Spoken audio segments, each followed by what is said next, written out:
Hello friends, नमस्ते। Learning की दुनिया में आपका स्वागत है। हम लोग सीख रहे हैं फॉरेन वर्ड्स एंड एक्सप्रेशंस। तो हम पिछले ही अपने सेशन को फॉरेन वर्ड्स और एक्सप्रेशन के पिछले सेशन को ही कंटिन्यू करेंगे और आज नए कुछ और वर्ड्स, फ्रेजेस और एक्सप्रेशंस को सीखेंगे। तो चलिए चलते हैं हमारे वीडियो पर। और जो हमारा अगला टर्म है वो एक फ्रेंच फ्रेज है और ये है अवांट गार्ड। अवांट गार्ड जो है वो फ्रेंच लैंग्वेज से लिया गया है एंड इसका मीनिंग जो होता है वो है न्यू एंड एक्सपेरिमेंटल आइडिया। कोई नया और प्रयोगात्मक जो विचार होता है उसको हम यूज करते हैं अवांट गार्ड के नाम से। ये जो आइडिया है वो किसी म्यूजिक, आर्ट या लिटरेचर से संबंधित हो सकता है। इसके अन्य सिनोनियम जो हैं वो हो सकते हैं कि अहेड ऑफ टाइम, पायनियरिंग आप बोल सकते हो, या इनोवेशन के केस में आप हमेशा यूज करेंगे एक फ्रेंच टर्म जिसका नाम है अवांट गार्ड। आप इसको यूज करेंगे his work is unusual even avant garde. अगले टर्म की तरफ बढ़ते हैं तो हमारा अगला फ्रेज जो है वो है डेंजा वू। इसको बोलेंगे डेजा वू। वो भी एक फ्रेंच लैंग्वेज से लिया गया है and it means a feeling of having already experienced the present situation. Means ऐसा अनुभव होना कि जो आज की वर्तमान की जो स्थिति है मैं उसको पहले ही महसूस कर चुका हूँ। ऐसा महसूस होने लगना कि ये जो हमारे साथ आज हो रहा है वो पहले भी कभी हमारे साथ में हो चुका है। ऐसी सिचुएशन के लिए आप यूज करते हैं डेजा वू। कई बार हम लोग के साथ में ऐसा होता है कि हम किसी जगह पर ऐसा जाते हैं या कुछ ऐसी चीज़ को देख लेते हैं, सुन लेते हैं, तो आपको ऐसा लगने लगता है अरे मैंने ये पहले कहीं सुना है या पहले कहीं देखा है। आपने उसको देखा नहीं होता है, इवन आपको ऐसा फील होने लगता है। तो उस केस के लिए फ्रेंच जो फ्रेज है डेंजा वू, इसका इस्तेमाल होता है। तो आप इसको यूज कर सकते हो। As I saw him I felt a sense of deja vu. अगला टर्म है विस अ विस। ये भी एक फ्रेंच लैंग्वेज से लिया गया फ्रेज है। इसका मतलब होता है फेस टू फेस और with regard to. Face to face means आमने सामने, आमने सामने बैठ के कुछ जब हो रहा होता है तो आप यूज करोगे फ्रेंच टर्म विस अ विस। सो एग्जाम्पल के लिए आप कह सकते हो द विस अ विस meeting with my boss went well. Boss के साथ जो हमारी फेस टू फेस मीटिंग थी वो अच्छी गई। अगले टर्म की तरफ बढ़ते हैं। हमारा अगला टर्म है बोन वोयज। ये भी फ्रेंच लैंग्वेज से लिया गया है। बोन वोयज जो है वो फ्रेंच लैंग्वेज से लिया गया। अच्छा, वोयज का मतलब होता है यात्रा और बोन का मतलब होता है अच्छा। सो इसका मतलब हो गया good wishes for wishing somebody happy journey. जब आप हैप्पी जर्नी किसी को कहना चाह रहे हो तो हैप्पी जर्नी इंग्लिश में आप बोलते हो कि हैप्पी जर्नी, बट अगर आप किसी को बोलना चाह रहे हो, फ्रेंच में बोलना चाह रहे हो, तो आप उसको बोल सकते हो bone voyage. Bone voyage means good wishes for happy journey. So example के लिए आप यूज कर सकते हो बोन वोयाज माई फ्रेंड।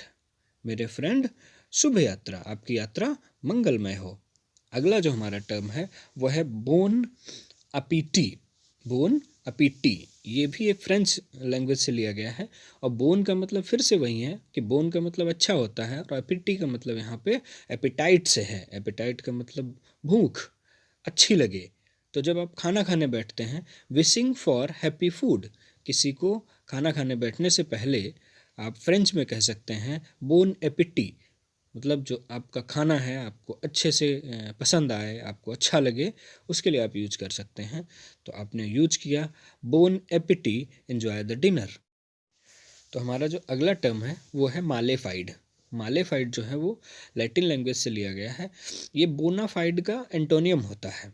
जैसे आपने पढ़ा है बोनाफाइड, बोनाफाइड मीन्स अच्छा, गुड फेथ। अब मालेफाइड हो गया तो ये हो गया bad faith, in bad faith, बुरा। इसको यूज करेंगे आई हैव नो मालेफाइड इंटेंशन, मेरा कोई बुरा इरादा नहीं था। अगले टर्म की तरफ बढ़ते हैं तो हमारा अगला टर्म लैटिन लैंग्वेज से लिया गया है और ये है वाइस वर्सा। बड़ा ही कॉमन सा फ्रेज है, इसको बहुत बार लोगों के मुंह से आपने यूज करते हुए सुना होगा, वाइस वर्सा। इसका मतलब होता है द ऑर्डर बीइंग रिवर्स्ड।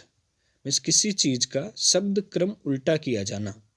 मतलब कोई शब्द क्रम है उसको क्या कर दिया गया, उलट पलट कर दिया गया कि जो चीज़ हमारे लिए लागू हो रही है वही चीज़ आपके लिए भी लागू हो रही है। इस केस में भी आप इसको यूज कर सकते हैं। जैसे कि आपने कहा, people can perform some task better than machines.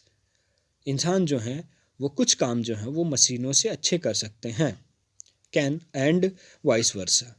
And vice versa का मतलब हो गया कि मशीनें भी कुछ काम जो है वो इंसानों से अच्छा कर सकती हैं। तो कंप्लीट वाइस वर्सा का मतलब होता है कि जैसे आपने एग्जांपल में समझा कि कुछ काम जो है वो मशीनें इंसानों से अच्छा कर सकती हैं, और उसके उलट कुछ ऐसे काम हैं जो मशीनें इंसानों से अच्छा कर सकती हैं, वहाँ पे आप यूज करेंगे वाइस वर्सा।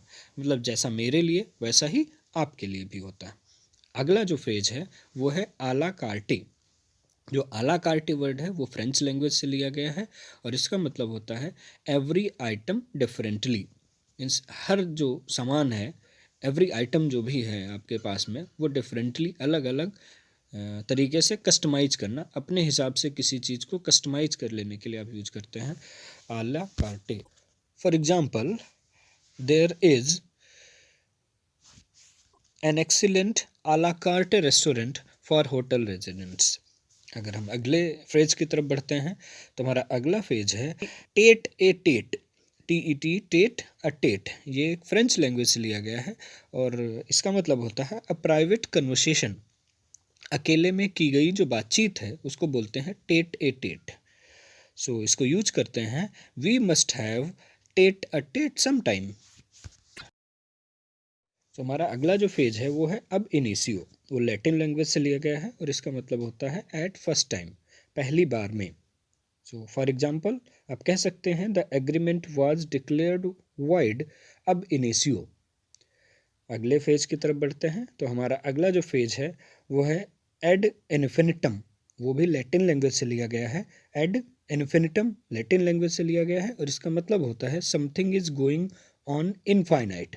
कोई भी चीज़ जो आज है वो अनंत तक जाने वाली है, तो आप यूज करेंगे ad infinitum. For example, the problem would be repeated ad infinitum. ये प्रॉब्लम है वो एडहॉक पे कर लेने से ख़त्म नहीं हो जाएगी, ये क्या हो जाएगी, एड इन्फिनिटम तक कंटिन्यू रहेगी। तो जो हमारा अगला जो टर्म है वो है एडेंडम। एडेंडम लैटिन लैंग्वेज से लिया गया है, और इसका मतलब होता है थिंग्स टू बी एडेड। जो चीज़ें जोड़ी जाने वाली हैं। ये यूज किया जाता है ज़्यादातर किताबों के केस में। जब किसी बुक की राइटिंग होती है तो उसमें कुछ चीज़ें प्रीफेस और प्रीफेस में ऐड की जाती हैं, और जब प्रीफेस में कुछ ऐड करना होता है तो वहाँ पर यूज किया जाता है वर्ड एडेंडम। लैटिन लैंग्वेज से लिया गया है, तो आप इसको यूज करेंगे, there is an addendum to the book. इस बुक का एक एडेंडम भी है। अगर हम अगले टर्म की तरफ को बढ़ते हैं, वो हमारा अगला जो फ्रेज है वो है एड नोजियम।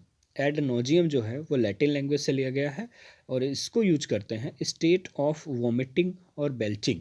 जब आप नोजिएटेड फील कर रहे हो, मीन्स बेचैनी की जब स्थिति हो, वॉमिटिंग और बेल्चिंग की स्थिति में आप पहुंचते हैं, तब क्या हो यूज करेंगे, आप एक लैटिन फ्रेज को यूज कर लेंगे जिसका नाम होगा एड नोजियम। फॉर एग्जाम्पल आप समझ सकते हैं, I have been bored ad nauseam by his speeches. अगर हम अगले फेज की तरफ बढ़ते हैं तो हमारा अगला जो फेज है वो है एड वेलोरम। ये भी एक लैटिन लैंग्वेज से लिया गया है, और इसका मतलब होता है अकॉर्डिंग टू वैल्यू। किसी भी चीज़ की मूल्य के अनुसार, किसी चीज़ को का जो मूल्य है उसके अनुसार। सो आप इसको एग्जांपल में समझ सकते हैं, exports are charged 8%, imports 1% ad valorem duty.